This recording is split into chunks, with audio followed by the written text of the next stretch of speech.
Welcome to the Liquid Soapbox Podcast. This is a show where we talk about topics that we're passionate about, giving us an opportunity to get up on our soapbox with the help of a little bit of liquid fuel.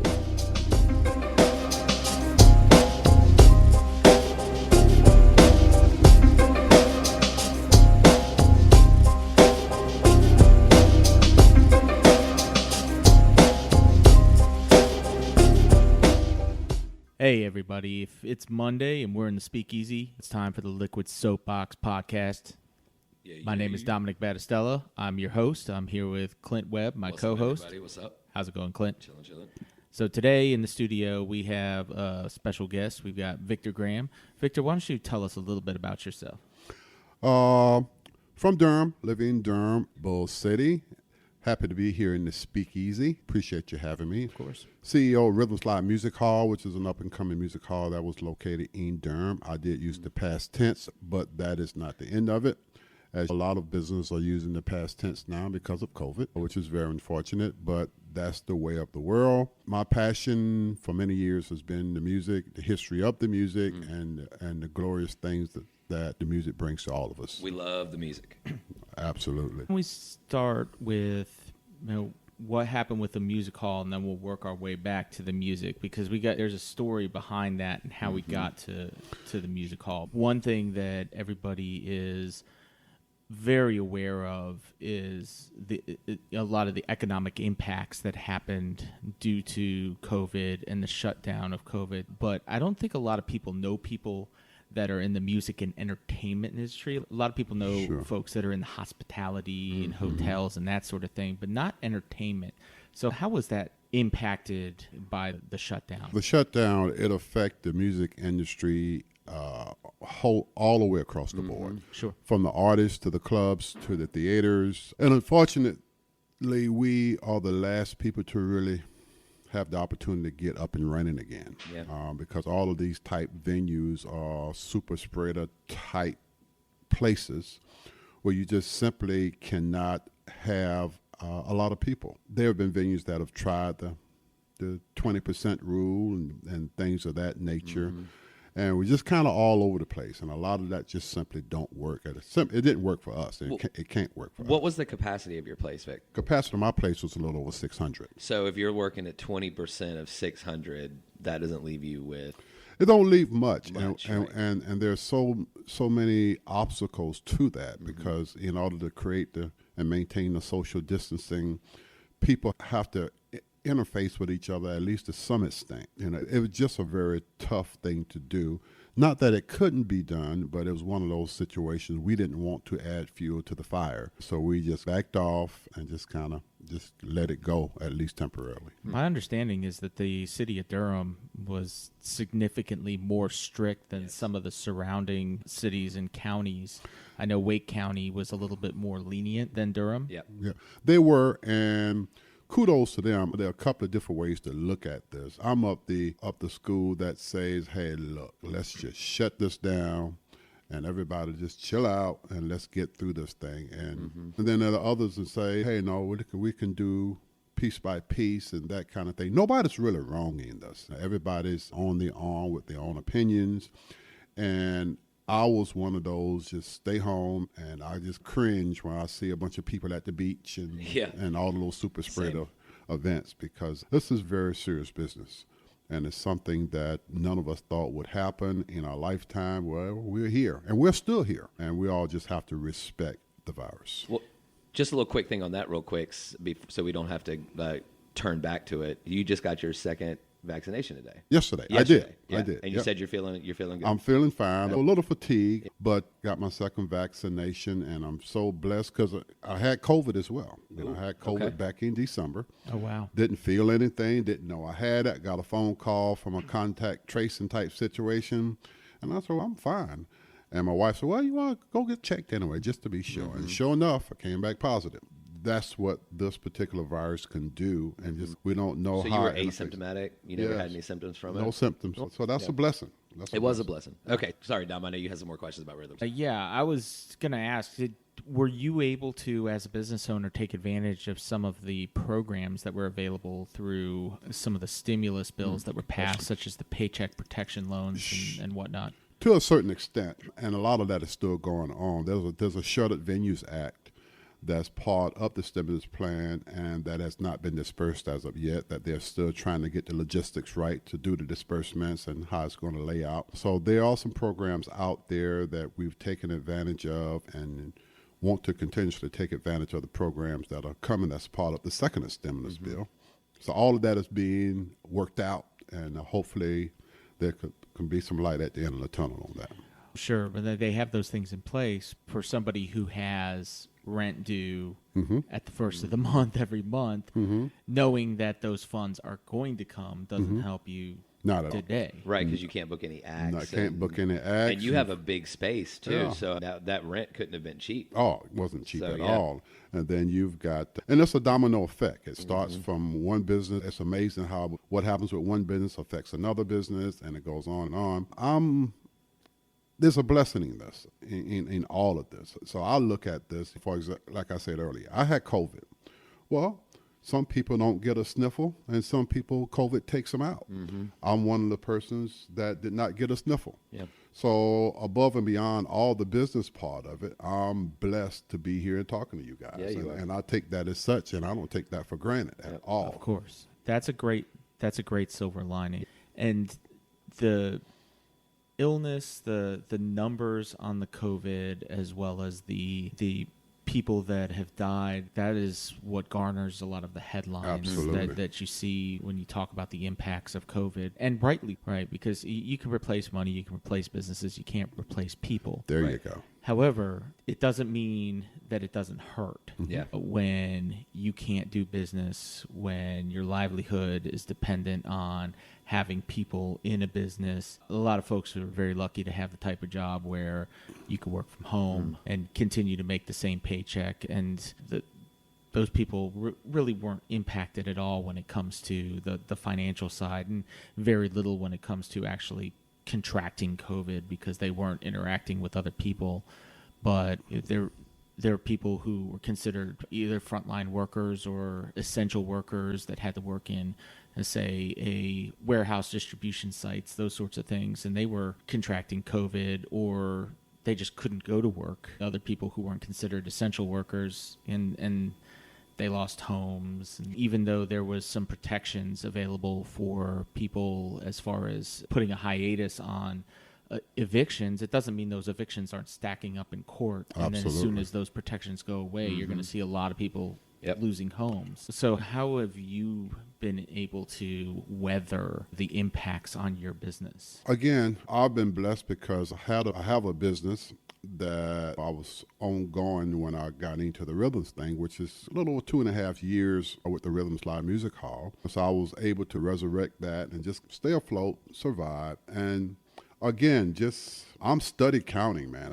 I'm study counting blessings, whereas others might be counting money and counting what they don't have or should have. I'm counting blessings. Because if the music hall is meant to be, then we can revisit that when the time is right. When that time is going to be, I'm not sure. Right now, I'm just trying not to take things for granted and just hope, like I told you guys earlier. And I pray that the light at the end of the tunnel is as bright as we all hope that it is. Tell you what, I caught a little bit of a glimpse of that light at the end of the tunnel, particularly when it comes to music. 2 weeks ago, when things started to open back up a bit, my fiance and I went out to Brett's open mic at the Blue Note on a Wednesday night. Now, there weren't that many people there. Things were really nicely socially distanced. Everybody was wearing masks. But I was just damn happy to get to see some live music. Live It music didn't is have the- to be any particular band, just to see some people playing, because Yeah. it's been so long. Live music is great. And being a former patron of Rhythms Live, because Vic and I have known each other now for a few years, and he opened up his place opened with a bang. Mr. Jeffrey Osborne came in and just 71 years old. Yeah, well, not quite. I think he said he was 70 Yeah, or 71. right there. And he tore that place down. It was such a great show. One of the best live. The most amazing thing about that weekend was we had Jeffrey Osborne Friday night, but then Saturday night, Delbert McClinton came. That's right. That's right.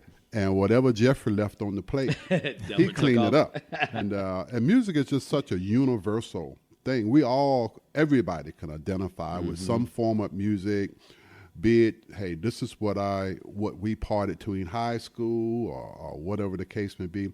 It's a universal language. Yeah. And the live music component of that is powerful, and we can all identify. We all miss it, and it's going to always be a part of our culture. Yeah, sure. It was the feeling around your place, man, because it was actually, you know what? I'll let you tell it. What was the point of Rhythms Live? What was your vision with Rhythms Live? My vision with Rhythms Live was to pay homage to the music itself. This country is there's just so much music out there, and particularly from the nostalgic stuff, old school. Slow jams. Yeah, and the art of the performance, and people seeing a real show and being able to enjoy it. And so most of it came from artists from the past. I wanted to revive that, not revive it, but I wanted to allow it to continue and be able to enjoy some of these brilliant artists in an up-close environment, whereas you're right up on the artists. And it's very powerful. It's a very powerful experience. Well, I remember the first time that we met, I asked you what your vision for the place was, and you said, you put it to me in a sentence, which is awesome, and I still remember it to this day. You're like, the doors are going to open at 6, the band's going to start at 8, the band's going to end at 10. You're home for the news at 11. This is for the grown folks. That's right. You're like, this is not for the younger crowd. This is for the grown folks. That's right. But we're coming with a purpose. Yeah, and it was refreshing to hear, because I'm an old soul. Right. We have the same taste in music, and the people that you got to your place was amazing. One of my favorite bands that a lot of people like my age won't consider old school because of what we grew up with, but I was able to see High Five at your place, which was. It was great for me because I was such a huge fan of them in the 90s, and to get to see them when I'm grown up and to relive all that stuff. It's smell, taste, always take you back somewhere, right? Sure. Music does that same thing, at least to me. And it gives you a little extra component with your date, because my wife and I, we have our date night like many couples do. And you find yourself, okay, what is it going to be? Movie, dinner, or both? That's Which right. movie, what restaurant? That's right. And it becomes very monotonous, and it's very seldom that you get to do something outside the box. And I wanted to make the live music thing a continuous experience. Whereas that Rhythms has got something for you once or twice a month. And different genres, be it now, me personally, I'm a 70s guy. Yeah. Me personally, and a lot of young people would disagree, I think that the 70s was the greatest decade of music in this country. We got the Temps at their heyday. Yeah, you had that Journey. You had that good classic rock, Journey, Eagles, and the Eagles, and then you had the Motown acts out there. Man. You had the funk out there, and me personally, one of the most underrated forms of music was disco. We danced. It didn't last long, but we had a ball. Thank goodness. And to relive all of those moments and to give it to you in pieces, that was my passion and still is my passion. And to see the look on people's faces when they get to experience that, and they walk out and they're shaking their heads, say, wow, what was that? They said we got to woo, woo, woo. Yeah, That's what absolutely. they said. Absolutely. So I want to just real quick step back to one of the things that you said, because this is of interest to me. I've been on my soapbox about this recently, is that there are so few places that are meant for adults these days. You can't even go to a brewery without there being like 30 toddlers running around under your feet, and you're going, there's nothing for them here. Why are they here, right? What are you doing bringing your kids to a brewery? Don't you know this is a place for adults to get a drink? When you bring back Rhythms, are you going to continue on that mindset that this is a grown place for grown folks? Because I would really love to be a part of that. Oh, absolutely. Yes. Absolutely. One thing about a place like Rhythms, you have to try to identify the hits and the misses and where the sweet spot is at. And when you discover that, if it's too outside of what your vision is, then in my humble opinion, you need to give it up. And I guess what I'm meaning by that is I had a specific target audience for Rhythms, a specific music agenda for Rhythms. And as we began to identify, what people were liking and what they didn't like, it fit right there. The adult population, they were loving it. Sure. So if the pendulum started swinging a little younger, which it didn't, thank goodness. If the data show that the pendulum was swinging a lot younger, then I would have made a decision, say, hey, look, this is just not for me. This is not what I want to do. This is not working. Well, you were already tailoring to the 90s crowd. Right. And I don't really think you should get much younger. No, you than can't get that. younger than that. Not when you're talking about old school. And the fact that your spread of bands that you had or performers there was so eclectic. What was the jazz people you had open it up right before Jeffrey Osborne got there? The week before, right? It was... Fat Furious Five or Al something and the Furious Five or something like that. Yeah, it was Al Strong and his Furious Five. That's what it was. They were great. Yeah. And then you had Jeffrey Osborne, Delbert McClinton. You had Crystal Gale. We had Larry Carlton, the famous jazz guitarist. Yeah, one of my favorites that was very underestimated that I really enjoyed was the Fabulous Thunderbirds. Oh, wow. They killed the place, right? They had this guitar player that took Jimmy Vaughn's place. Ooh. Jimmy Vaughn was the founding member of the Fabulous Thunderbirds. Sure. So when he left, they had this guitar player to replace him. Now, you got to know that if you were replacing Jimmy Vaughan, you've got to be killer. Sure, yeah. And this guy, man, was just like, wow, where did you guys get this from? In your opinion, was Jimmy better than his brother? Because Stevie Ray Vaughan is considered one of the best guitarists in history. I'm not going to speak on that because I've never seen Stevie Ray. I've seen Jimmy. I saw Jimmy at the Carolina Beach Music Festival a couple years back. I mean, he was really good. Yeah, but Stevie Ray Vaughan is one of my all-time favorites. Yeah, he's a legend. He's a legend. Yeah. But I wouldn't dare make that kind of comparison. Get between the brothers. It's funny you mentioned the 90s. I heard on the radio the other day somebody called Rage Against the Machine classic rock. Oh. And I almost was sick to my stomach because I feel like that's the type of music that if it didn't exist and you released it now, it would still be valid. Not only would it still be valid, it would still be ahead of its time. Oh yeah, for sure. So and there's a lot of music like that that's out there. Like the Beastie Boys is probably the same way. Yeah, and there's like you were talking about from the 70s, a lot of the disco era music was ahead of its time and still is.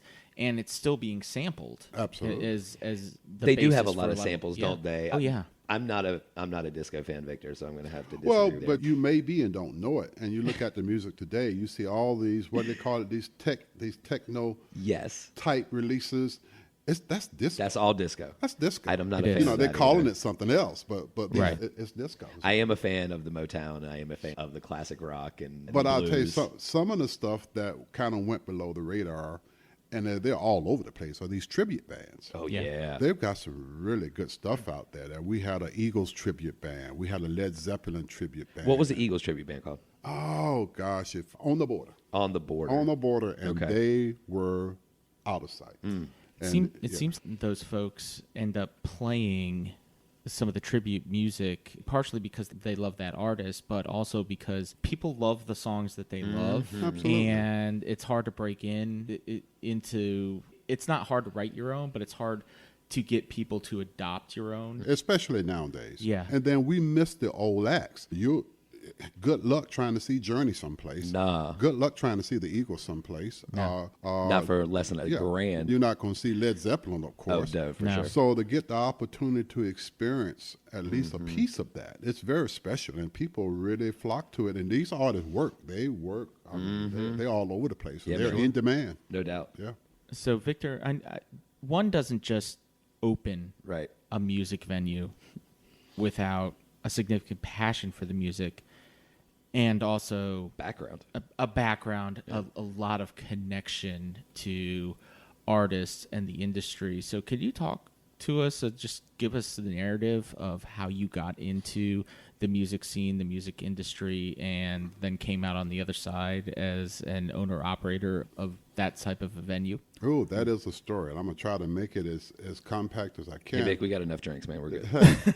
Well, it started at a young age, and it just goes to show we're all victims of what we experience and what we are exposed to. I was exposed to a lot of different things through my brother when I was a kid, in those formative years, elementary school and junior high school. And I had the pleasure of seeing pretty much every act in the world. I saw Kiss when they were a lounge act. Wow. Before the makeup and before all of that.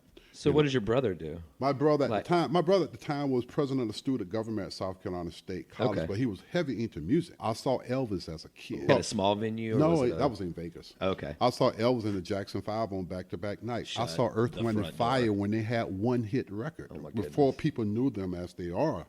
and all of this stuff, it just kind of got into my soul, not knowing what it meant at that time. How could it not, dude? Yeah. Are you kidding me? And then years later, I started craving the performance. I'm all about the performance, and it took me on a journey of seeing every act that you can possibly name. And then one day in the mid 90s, late 90s, I was at the New Orleans Jazz Festival, and it hit me. I was in the House of Blues, seeing this act, and we were standing up, and we were all so tired because we stood up for 4 hours. And I was saying, there's got to be a better way to do that. And at the time, there weren't a lot of sit-down type venues. There are tons of them out there now, because obviously other people had the same idea. And it led me on a 20-year journey to get to Rhythms Live. So Rhythms Live, you're right, it did not happen overnight. It was a 20-year journey, ups and downs. I began to promote a couple of shows just to get my feet wet to see what it was like. I had the pleasure of coming across a lot of brilliant people in the business. And one thing led to another, and voila. Well, tell us, I remember when I talked to you a while back, you told me that you had some part of something to do with Shaka Khan's tour, or Shaka Khan, promoting Shaka Khan.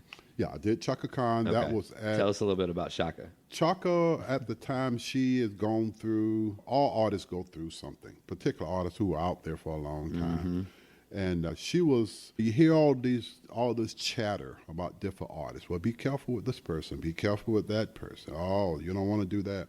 But she was an absolute joy to work with. A lot of them have their pet peeves, and she, from the minute she got to the hotel, from the time she left, she was a true professional in every sense of the word, and she was out of sight. She is one of the most dynamic female voices, one of the most dynamic voices in the history of music. She's a legend. Yeah, and she is what, like 5'1"? Yeah. 5'2". Yeah. She's tiny, right? Yeah. Yeah. So I asked him when we had Skaz on the show, I asked him this as well. What is your number one, what's your favorite all-time show that you've ever seen live? Okay. And what is your favorite venue you've ever seen a live show in? Oh, that's easy. Ask me something difficult.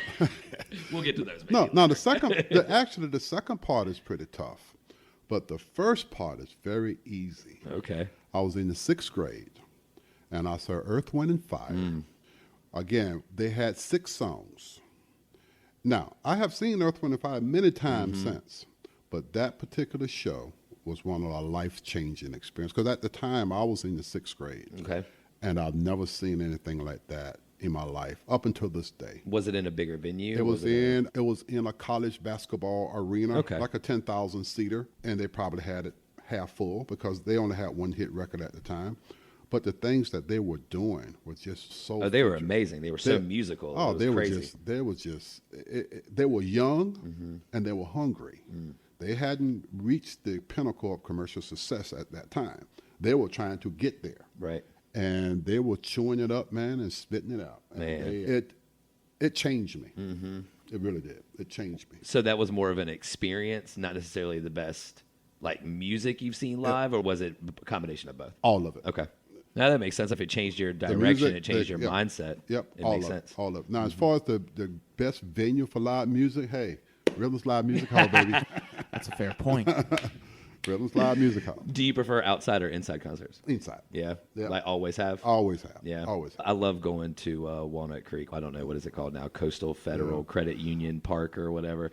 I always love going to those shows. I've always migrated to the small, intimate inside venues. Like Cat's Cradle and Rhythms. Yeah, Rhythms and the Birchmere up in Virginia. Some of the B.B. King clubs, I think most of them are shut down now. Yep. The one in Memphis was very nice. Whereas you're right up on the artists and they're right in your face. There's something special about those moments. Yeah, I remember growing up. So I grew up in Virginia Beach, and there was a venue locally called the Boathouse, and that was the concert hall that all the you got some major headliners that came in there because they wanted to play a small venue and just blow it out, and then you got a lot of the up and comers that came through there. I remember when I was in early high school, maybe a freshman, seeing Trent Reznor come in there as 9 Inch Nails, sure. before he actually had a backup band, and it was him and a boombox, and it was awesome. That's awesome. Yeah. Resner. So those are the types of venues. And then, like you said, there was no sitting down. It was just a floor, a stage, a place where you could get something to drink, and that's about it. Right. And that's back when music halls were smoke filled and everything. Because there was no smoking laws or anything like that. And I think Cat's Cradle still like that. To bring up Cat's Cradle again, they don't have tables.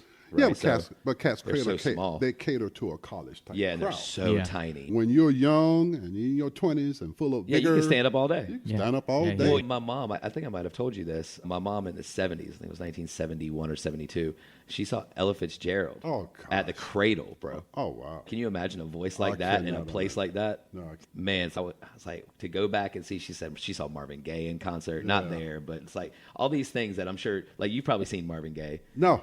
So you saw I a lot of the folks, but none of the Marvin Gaye. Did you see didn't the see original Temptations? I did. Oh. I saw the original Temps. Yeah. So, man, I really wanted you to have you in here to talk about music. Now you're just making me jealous. Yeah. So you talk a lot about the older, the 70s being what you saw as the pinnacle of music, and we look at music that's being produced today, and Clinton and I are of a lot of the same opinion that you have to go through it with a fine-tooth comb to find stuff that has the level of quality that you would hope that it has.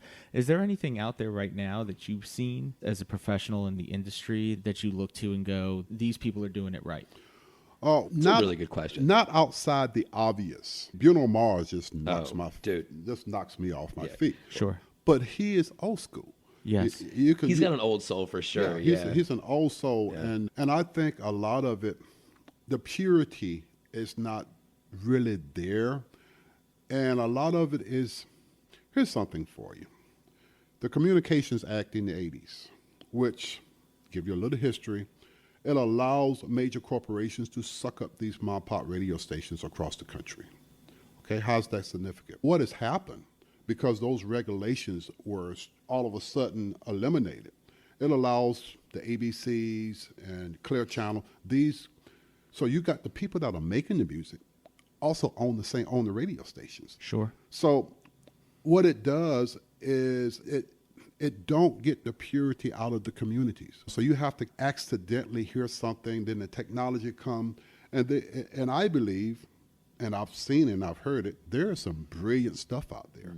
But you have to peel the onion and just peel and peel to try to find it. And by the time you find it, it's gone. And it just don't allow, once upon a time, it don't allow for the proper channels of display and the proper channels of listening to really allow the music to do what it needs to do.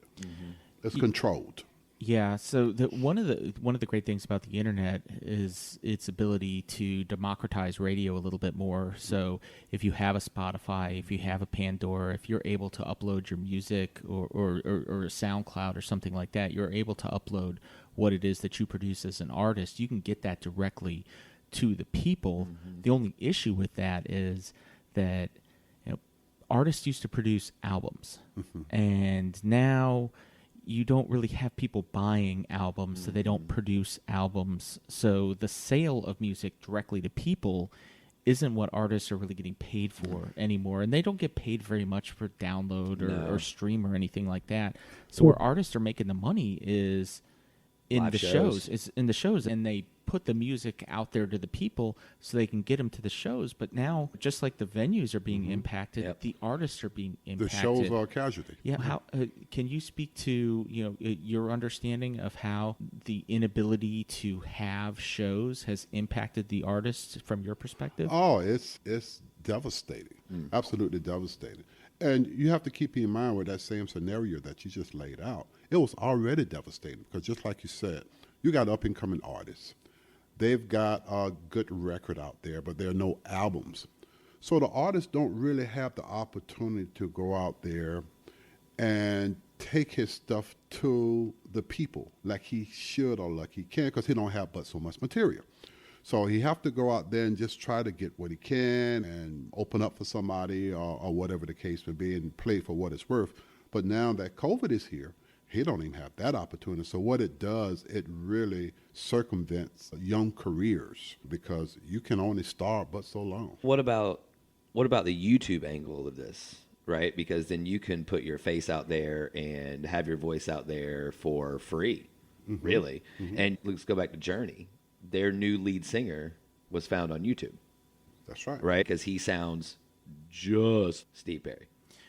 I don't know about all that. But as much as one can, Right, Vic, okay? As much as one can. That's one out of how many, right? But wasn't That's what Justin Bieber a YouTube star? And then you have all I these. don't think so. Well, Now all these people are getting out there like fighting and whatnot. Well, We there's- talked about this before on YouTube, and so all these people are getting famous on YouTube and getting their name out there on But YouTube. when you Do say- they need a video? But Yeah, Clint, when you say all these people, it's not that many. Well, Yeah, YouTube doesn't really pay you all that much, like Yeah. between $1 and $5 Right. per 1,000 downloads. Right. So you think about it, if you had somebody that if you had a song or a video that went to 1 million downloads, what does that actually end up in your pocket? right, not much. Yeah, bucks. And Yeah, you have it's nothing. And what it does, you have to be able to allow yourself to go in the right direction as far as being able to give a show. Let me give you an example. Some of these artists we talked about, artists from the 60s, 70s, 80s, 90s, whatever, these artists are still working. Yeah. They can tour. They're not going to make a ton, but they can get out there and do 40, 50, 60, 100 gigs a year. That's because they developed themselves as artists when they were hot, if you will. Now you got an artist, they're right in, right out. Right in, right out, and you might have a few of the big names. But underneath that, it's a revolving door, and they don't get the chance to develop as artists, and they don't get the opportunity to have longevity in their careers because they never really develop on the stage. Well, that was the one thing about the albums that I thought was such a better format than what it is now, is that you put out a whole album, you could put out a concept album or just a general album, and you'd have your couple of radio hits, but then you'd have the other songs that were more for the artistry, and that's when people who became fans because they heard the songs on the radio, then they bought the albums, started appreciating the songs that you didn't hear on the radio, and really just falling in love with the bands, and then purchasing album after album, year after year, going to the shows, being able to sing the songs back to the artists. Some of the bands that are a lot like that now that still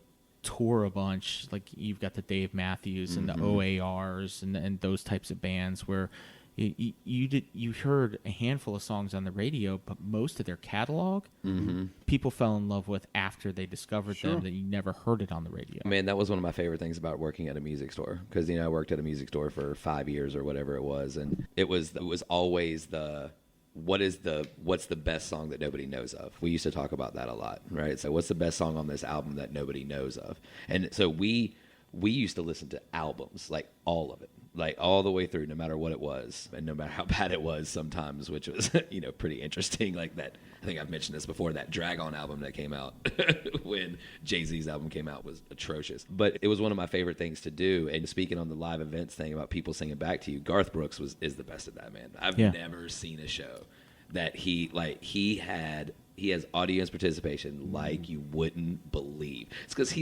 who doesn't know a Garth Brooks song? Anybody in here? I know. Right. So that's what I'm saying. So there's not a person or a demographic that doesn't know Well, Garth Brooks. but the funny thing is, anybody who's listening to this podcast who's 25 years or younger is listening to this conversation going, first of all, what's an album? Right. And secondly, what's a record Sad. store? So sad. Because they don't have that Yeah, anymore. the digital download took that over. Yeah, it was such a great business. Maybe- Such a great business to be in. Maybe if you're like a hipster, you buy all your music on vinyl now. Right, which sure. is Like a school kids okay, on 9th Street in Durham or something.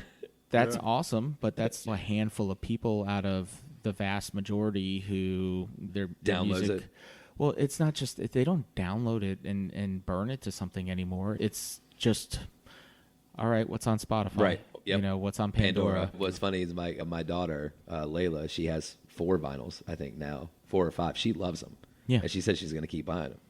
Good. And, Good yeah, for her. that's what I told her. I was like, it just sounds better. I was like, yeah, it does. There's something about that needle hitting that wax. Yeah, that white noise, that little pop those little pops every now and then. It's listen to a record. I remember my first experience with a record. It was like 1984. My mom, she raised us on very eclectic music, like very wide range of music, right? And the first thing I ever remember putting on vinyl and touching the needle to the vinyl myself was the A side, which was The Show by DJ Dougie Fresh and Slick Rick. And the B side was Lottie Dottie, right? So and that was my first experience with vinyl, and I've loved it ever since. Wow. Yeah. What was your first vinyl? Do you remember? Yeah, my first vinyl was Jerry Butler. Oh wow, okay. Iceman. Iceman by Jerry Butler. Okay. Yeah. Was that an A side, B side, or was that like a full album? It was a full album. It was like my mom, my brothers, Jerry Butler and the Delphonics. And I love the those Delphonics. type of groups back then. But I remember Jerry Butler. Yeah. My mother loved her some Jerry Butler. Yeah. Well, Yeah. So, do you have any suggestions for artists as well as other people who run music venues coming out of COVID as to how we can bring live music back to the people? And I'm not just talking about getting concerts out at PNC. Those people that are playing that can take care of themselves. Right. I'm talking about getting local acts, getting those tribute bands, getting up-and-comers out there in front of people. The venues can start serving the communities, and so the artists can start growing and being in front of people. It's all out there. Unfortunately, right now, and a lot of people don't want to admit this, they say, well, COVID's not going to run my life, and I respect that. I really do, but we've got to get to the end of COVID. Once we can get to the end of COVID, then everything else will take care of itself. The audience is out there. The artists are raring to go. I hear from artists all the time, just trying to keep in touch and keep connected. And I just feel that it's a huge wave and a huge boom that's out there for us with concern to live entertainment and venues and things of that nature, if and when we get to the end of COVID. you know, the light is at the end of the tunnel, so to speak, hopefully, right? As you were saying earlier, I wonder, and I just was thinking, pop-up concerts where because the pop-up restaurants were so big when COVID first started, because you could just go, not like a restaurant, but like a pop-up food truck. Mm-hmm. I don't know if you guys had them in Morrisville, or I know you had them in Durham. I don't know if you were paying attention, man, but like in Hillsborough, we had a couple that just popped up like a different spot every time. And just something to not have so many people, have it be outside on a nice night. I just wonder if something like that is possible. I think that it is, and I think that's beginning to start happening. So many people are so like just ready. Yeah. And I wonder how somebody is in this business, in the live entertainment business, how is somebody going to take advantage of the floodgates opening, so to speak? That's a fine line, and I guess you have to define where you're at on that line. Me personally, I'm not doing anything till COVID is over. That's completely over. Over. Okay. Now, I have a inundated respect for the virus. I respect the virus. Sure, it's killed half a million people or so. And right? I was worried to death. And the virus is just so unpredictable. But there are some people that say, I'm not worried about that virus. I respect that as well. So you have to draw your own line, draw your own conclusions, and do what you're feeling. So that's all I can say to that. I will say, my understanding of how these things work is that we're never really going to be rid of COVID. Yeah, unfortunately. A lot of what we call the common cold is COVID type viruses. It's just that over time, our immune systems developed the ability to fight those particular COVID strains that just became part of the common cold. And this variant, right, we didn't have a natural immunity to it, so it was easily, and it's super contagious, it was easily able to sweep through the entire globe, more or less.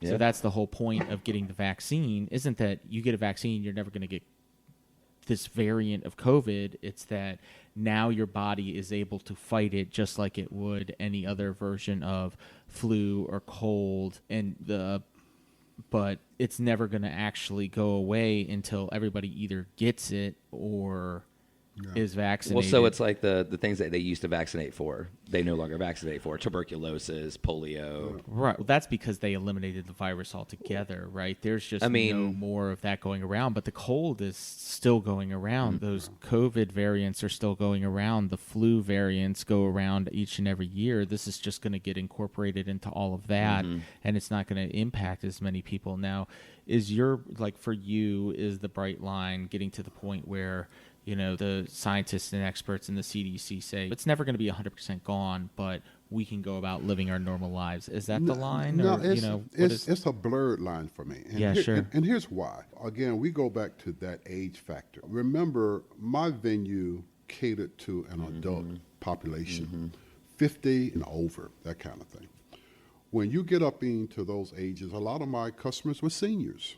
Sure. When you get up into those ages and you start having underlying conditions, and you're a little fearful that you're not grabbing this like a 20-year-old, 20, 25-year-old who's in college. Say, hey, we're going to Miami Beach. I could care less. Let's rock and roll. That happened recently. Yeah, but me dealing with the older demographic, I have to be super, super careful, and I have to be super, super observant. And I'm not quite sure what the data is going to show if and when we're able to open up. Or people, like you said, the virus is never going to leave us. We're just going to have on thicker armor for it. How will my adult population receive that? Are they going to be ready to come out now? Right now, they don't even want to go to church. Right. Okay. We have to play it a little differently when you're dealing with more of an adult market. That's an interesting angle to think of, because not all business is the same business, right? So it's an interesting. And not it's an all interesting music way. and not all concerts are the same. That's very true, man. Yeah. Very true. All of that plays. Sure. Do you have anything else you wanted to talk about, Dom? No, I just wanted to get the perspective, get a little bit of the history with the music and your background with it, but also how you're handling COVID from the perspective of you being a business and venue owner.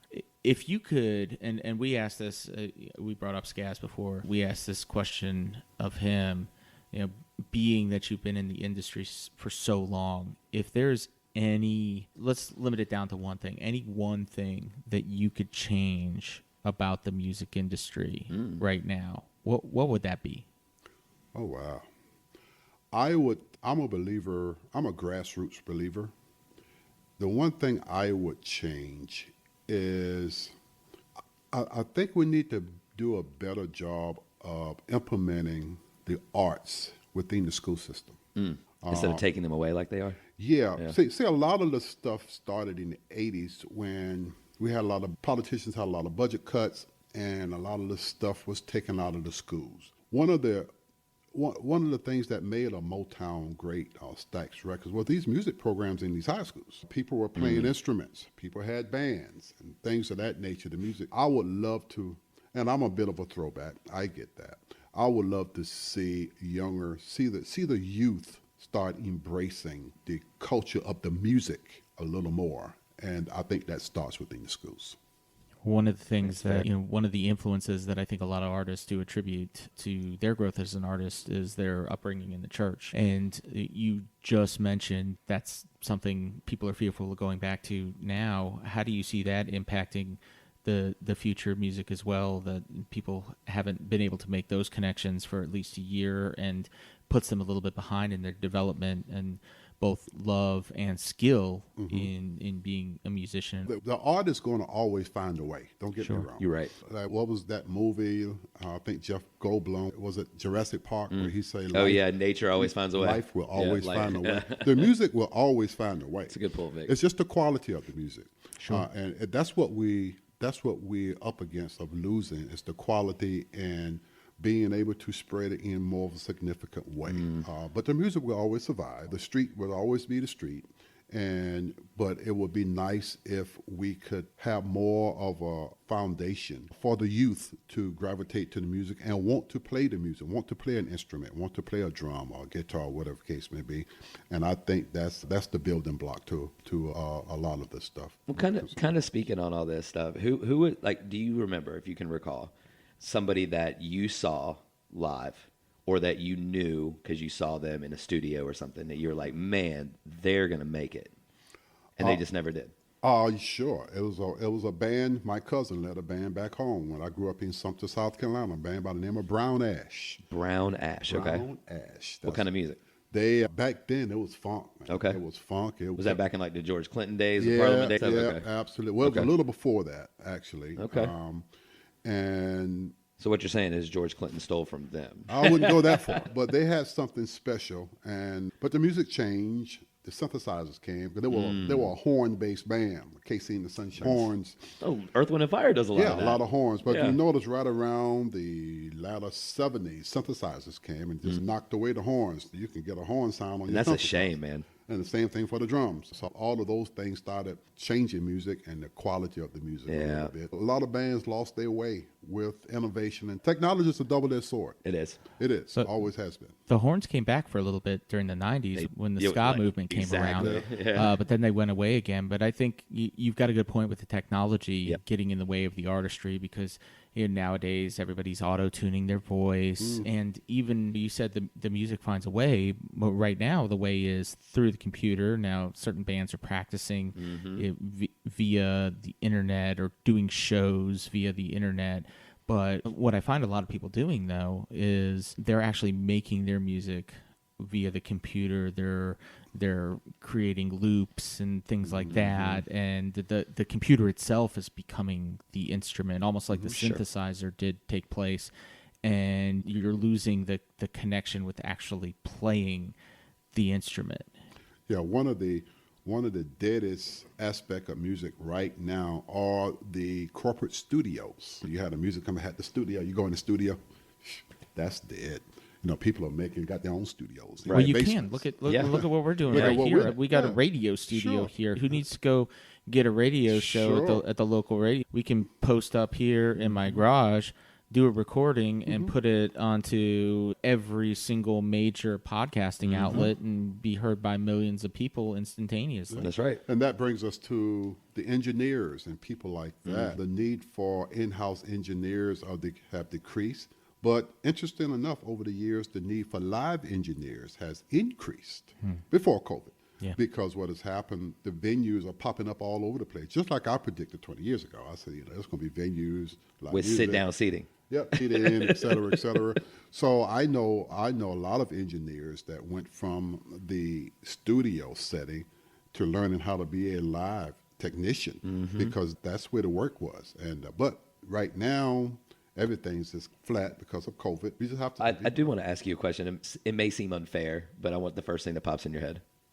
What's your favorite album of all time? Oh God, you're so unfair. I know you got a million My things floating through your favorite head. album of all Yeah, time. favorite album of all time. It's probably not going to be what you think. My favorite album of all time. Jerry Butler. No, no, I like Jerry though.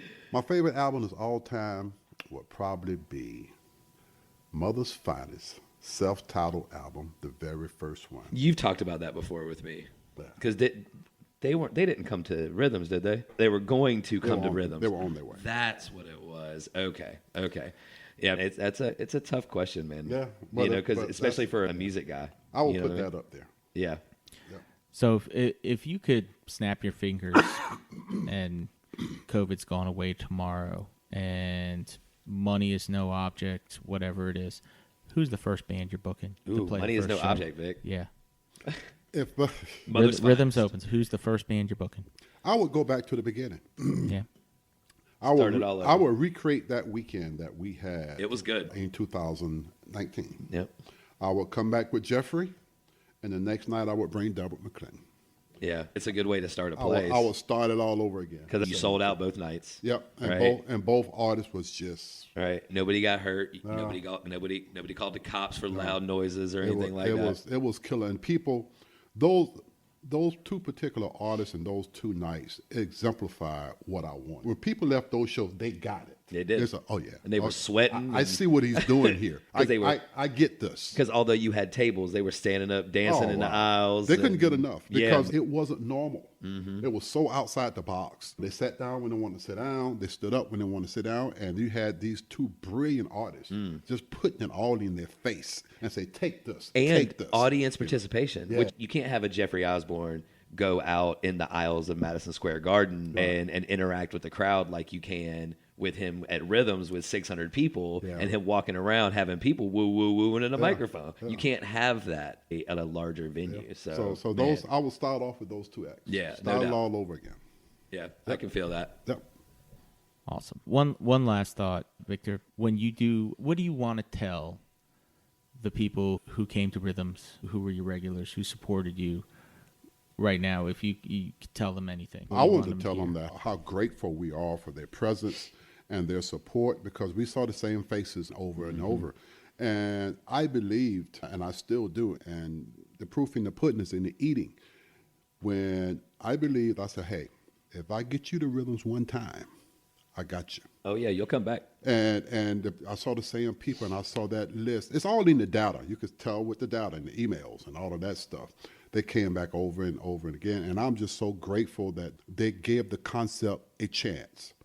And by them giving it a chance, they gave me an opportunity to showcase what I've been thinking and what I've been feeling. And also say to them, keep your eyes out.